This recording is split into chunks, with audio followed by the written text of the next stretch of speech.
We're going to start a new thing called We Shout Our Praises Wednesday. And the goal of the exercise is to put what you're grateful for in the comments. And the reason for this is a couple of things. Number one, you can't feel gratitude and anxiety at the same time. It comes from the same part of the brain, so you can easily switch how you feel just based on thinking differently. And number two, people often have a struggle with what's called self gratification, meaning they have a hard time feeling grateful and validating it themselves. They often look for external sources of feeling gratefulness towards what they've done, whether that be like recognition at work or validation of someone noticing what they did and speaking to it or something like that. And so we're going to focus on gratifying ourselves because it is so important to be able to recognize what we do contribute and kind of give ourselves that pat on the back to get us moving forward. And I'll give a recent example of this. Somebody called me and told me that the company monitors this particular metric, and even though they're the highest performing basically week after week after week, this one person had a good day and they recognized her, but not this one. And I would tell you that in that moment, you need to be able to stop and pause and say, hey, it's probably a good thing that they're recognizing other people, because I'm sure that was nice for that other girl.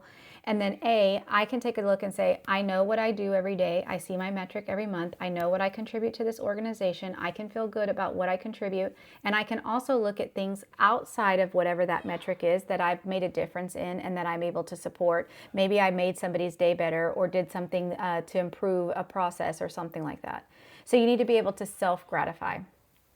And I've mentioned this in another story, but there was a time that every time I see a yellow car, I say something that I'm grateful for. You can go watch the other video if you want.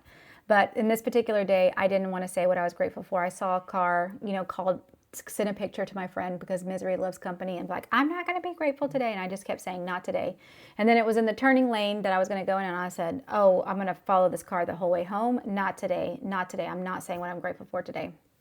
And then it got stopped at a red light, and I stopped and I got closer, and I actually almost hit it with a video, but because I was trying to video it, and it said every day. And I really felt very convicted by that, because I knew in that moment that God was telling me that I needed to be grateful. And so it's really important that we take the time to pause and be able to self-gratify and to be able to list the non-regular things like family, friends, food, phones. So leave your comment in what you're grateful for, and let's sing each other's praises.